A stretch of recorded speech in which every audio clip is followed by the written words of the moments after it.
In the heart of Egypt's Valley of the Kings, a warning was etched in stone, a promise of swift wings of death to any who dared disturb the eternal sleep of a pharaoh. For 3,000 years, it was dismissed as myth. But in 1922, when Howard Carter breached the sealed doorway of Tutankhamun's tomb, he didn't just uncover gold. He unleashed a chain of events so strange, so deadly, that it would be whispered for a century. Was it a curse, a coincidence, or something far more terrifying? Welcome to Hidden Past, Egypt, the early 20th century. A land of sun-scorched sands and whispered legends. For centuries, tomb raiders had plundered the Valley of the Kings, leaving behind empty sarcophagi and shattered legacies. But one archaeologist, the determined and often underestimated Howard Carter, was consumed by a single obsession, finding the lost tomb of the boy king, Tutankhamun. He was funded by the wealthy Lord Carnarvon, a man whose fascination with ancient Egypt was matched only by his deep pockets.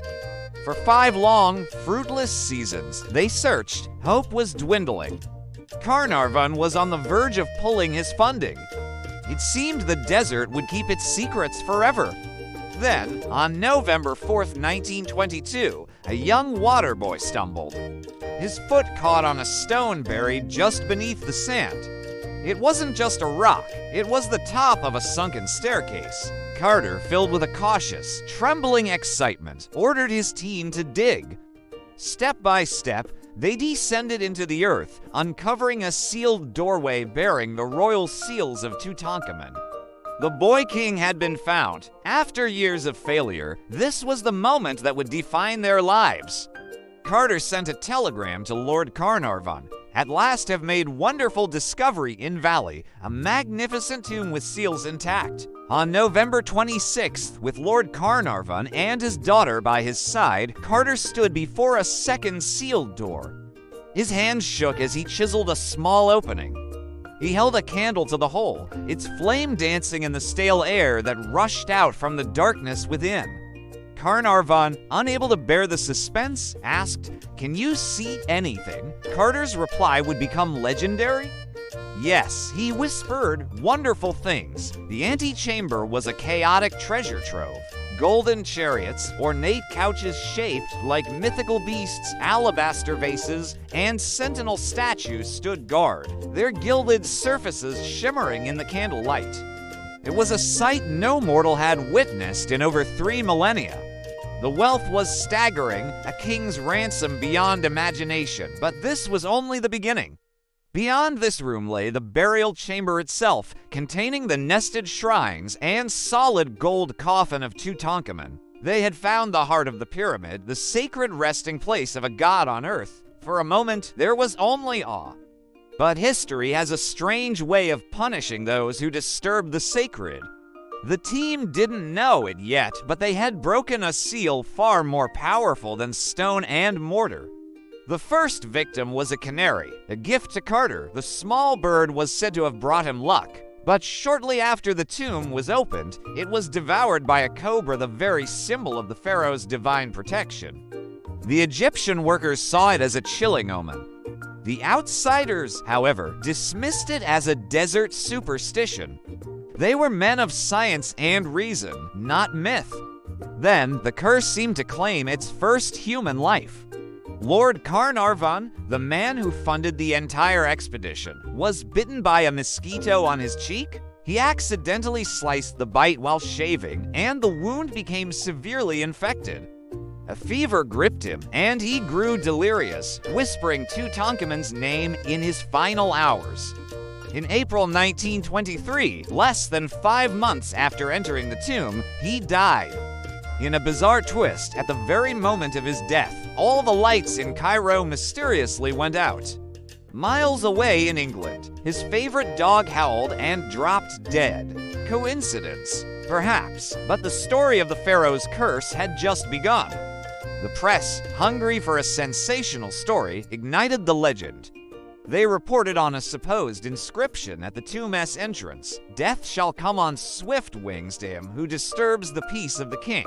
While no such inscription was ever officially documented, the idea took hold of the public imagination. The curse became a global phenomenon, and the list of the dead grew longer. George J. Gould, a wealthy American visitor, toured the tomb and fell ill with a fever almost immediately. He died within months. Radiologist Archibald Douglas Reed, who x-rayed the mummy, died from a mysterious illness shortly after. Arthur Mace, a key member of Carter's excavation team, complained of fatigue and died of arsenic poisoning. Prince Ali Kamal Fahmy Bey of Egypt was shot dead by his wife just months after visiting the site. His brother would later take his own life. Even Howard Carter's personal secretary, Richard Bethel, was found dead in his bed, a suspected suicide, though his family believed otherwise. Within a decade, over a dozen people connected to the tomb's opening had met with untimely, often bizarre, ends. Skeptics were quick to offer rational explanations. They pointed to the enclosed environment of the tomb, suggesting that ancient, toxic mold spores or pathogens could have been released when the seal was broken. Perhaps the air itself was poisoned. Some theorized that the objects within the tomb were coated with ancient poisons, designed to protect them from thieves. Lord Carnarvon, they argued, was already in poor health from a car accident years prior, making him vulnerable to infection. Each death, when examined alone, could be explained away. But together, the pattern was unsettling.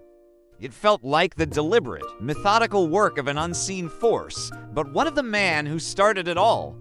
Howard Carter, the one who chiseled through the final door, lived for another 17 years, dying of natural causes at the age of 64. If a curse truly existed, why did it spare him its primary target? Some say his unwavering respect for the pharaoh and his meticulous preservation of the artifacts protected him. Others believe the curse was never real, just a powerful story woven from grief, coincidence, and a world desperate for magic in an age of science. The curse of Tutankhamun is more than a ghost story. It's a testament to our fascination with the unknown, our desire to believe that some doors should never be opened. The treasures of the Boy King now sit behind glass in a museum, seen by millions. But the tomb itself remains in the Valley of the Kings, a silent, empty chamber. Its greatest treasure, the mystery, can never be put on display. Was it a vengeful pharaoh's spirit? A cocktail of ancient toxins? Or simply the weight of human fear and suggestion? We may never know for certain.